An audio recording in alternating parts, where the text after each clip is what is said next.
So who were your musical influences growing up? Oh, I had a lot of them. I think for me, like I grew up, in a neighborhood where me and my brother were the only black kids. I went to like all white school, and then so in school we were listening to like Guns N' Roses and Aerosmith and shit like that. And then when I went to home, like my babysitter was in the hood, so we were listening to like Onyx and Biggie and like stuff like that. So and then my mom was really religious, so we spent a lot of time in church. So it was gospel stuff and jazz. So I kind of ended up with this really eclectic mix of music really early on. But like the biggest influences I think were probably D'Angelo and Prince and Sarah Vaughan. Those are probably my three biggest influences growing up. Okay. So how would you explain your sound and style in music?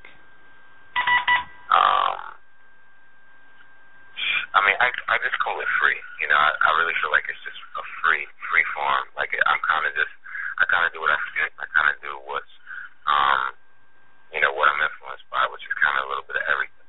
So it's kind of really free to be what it is. Like I don't really try to put it in a box. Well, you work with a lot of big names in industry, such as Jay-Z, Alicia Keys, Lauryn Hill. What is the one thing you enjoy most about working with these people? Learning. I'm a sponge, so being in those situations and kind of like watching how they move, watching how people respond to their shows, what things work, what things don't work. You just pick up and learn a lot. Stuff that can't really be taught. It's kind of like the best training a new artist can have is to kind of be around people who are doing it at the highest level. So that's the best part. Okay. Well, you experienced a lot in music with songwriting and producing. Do you think starting off behind the scenes helped you out more with what you wanted to come out with as a solo artist? Definitely. I think, because I had done all those things before, and I had a very, very clear vision of what I wanted to do. And, sometimes it kind of works against you because, with labels and stuff like that, people kind of want to give you their idea of what you should be.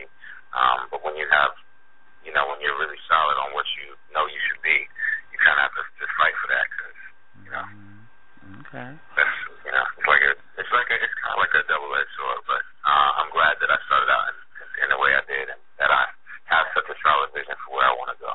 What do you think the hardest thing is about a new singer that they have to prove when first coming out?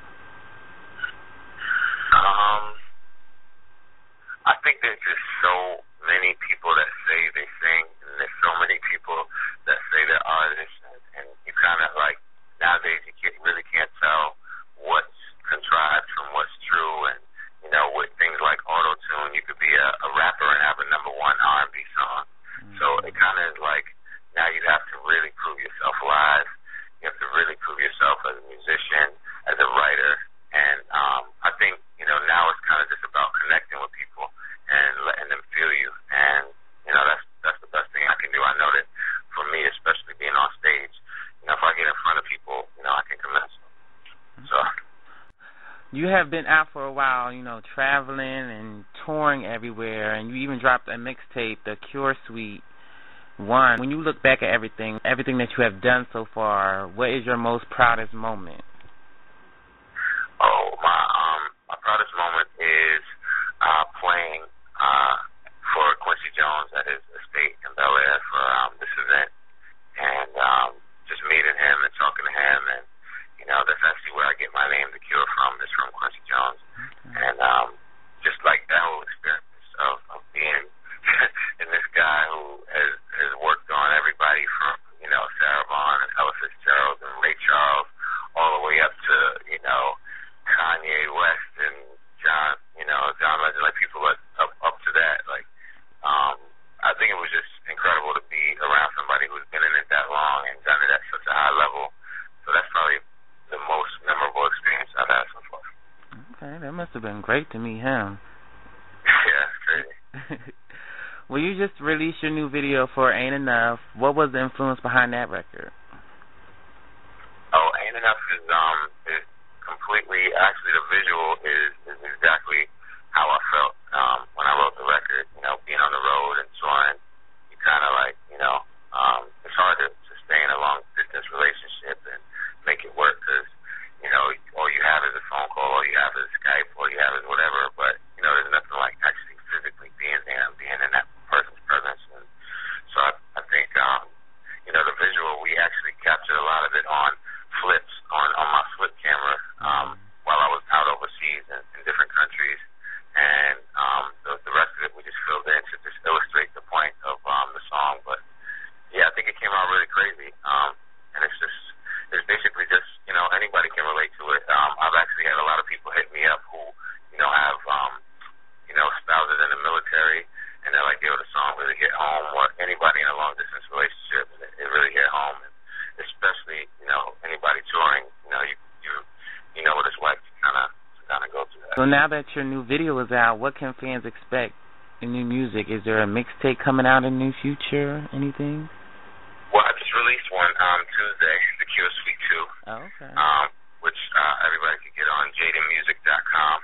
They can get it at JaidenTheCure.bandcamp.com. And it's a free download. It's 15 songs. It's my latest work, and I'll be doing some videos behind that. I'm actually shooting a couple this week. And, you know, I'm just promoting my mixtape and going to, you know, do some shows behind it. I actually performed last night in L.A. And got a great response, you know, a few of the songs off the mixtape. So okay. Well, that's what I'm working on now. Who did you work with on that mixtape? I worked with JRB, the producer. I worked with the calligraphist. I worked with a friend of mine, Yemi Bingham. I did a song with Emilio Rojas, who's a dope rapper. And it's really dope. I mean, I just kind of like really expanded my sound and went all over the place and did exactly what I wanted to do. And people are really responding well to it. I'm excited. Okay. Well, for people who have heard the Cure Suite 1 and then they listen to the Cure Suite 2, what do you think they'll find out that's different about the two? Like I said, I think it's expanded. Like the sound has expanded, my voice has expanded and grown. And the writing this time is a lot more personal. Like, you know, every song is actually, you know, situations or conversations that I've had. So it's a lot. This one's a lot more personal. Like the first one I did, a lot more cover songs of other people's beats, and this one is almost really original. It could be considered an album because there's only 2 songs on there that are actually using other people's beats. The rest of it is completely fresh production and, you know, new songs.